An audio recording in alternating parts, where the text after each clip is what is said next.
ইরানে হামলা করার জন্য আরব সাগরে যুদ্ধবিমানবাহী রণতরী আব্রাহাম লিঙ্কন মোতায়েন করেছে যুক্তরাষ্ট্র।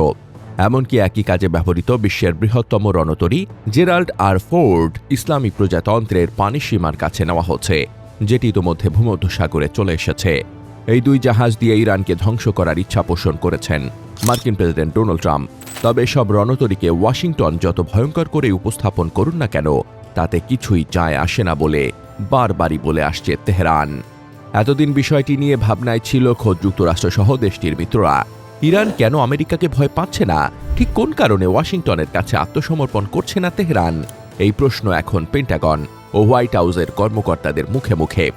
এমন আলোচনা চলার মধ্যেই সম্প্রতি ইরানের সর্বোচ্চ নেতা আয়াতুল্লাহ আলী খামেনি বলেছিলেন যে মার্কিন রণতরীতে ভীত নয় তেহরান, কারণ তাদের কাছে এর চেয়েও শক্তিশালী অস্ত্র আছে, যা এসব দানবীয় রণতরীকে সাগরে ডুবিয়ে দিতে পারে। বিষয়টি নিয়ে সবাই যখন চিন্তায় পড়ে গেছে, তখন মার্কিন সমরবিদরা ভেবে পাচ্ছেন না যে ইরানের কাছে কি এমন অস্ত্র আছে যা তাদের সামরিক ময়দান ছাড়াও মানসিকভাবে শক্তিশালী করেছে। এরই মধ্যে প্রকাশ হয়েছে গোপন চুক্তি তথ্য। চীন থেকে জাহাজ বিধ্বংসী ক্রুজ মিসাইল কিনছে ইরান। ইতোমধ্যে বিষয়ে চুক্তির শেষ ধাপে পৌঁছে গেছে দেশ দুটি।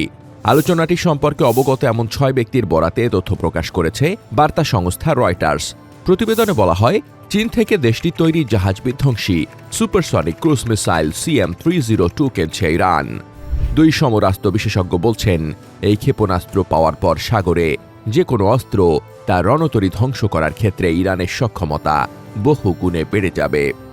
CM-302 ক্রুজ মিসাইলের শক্তি কেমন, এ নিয়ে কৌতূহল তুঙ্গে।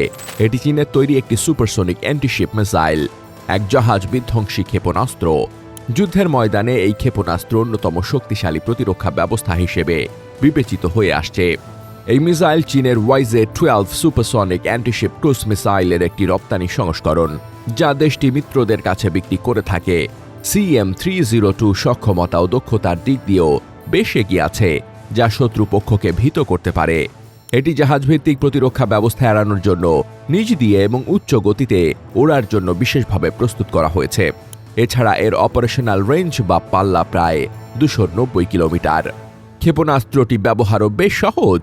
এই পদ্ধতি স্থলভিত্তিক ভ্রাম্যমাণ স্টেশন, জাহাজ ও বিমানেও ব্যবহার করা যায়, নিক্ষেপ করা যায় এই 3 স্টেশন থেকেই।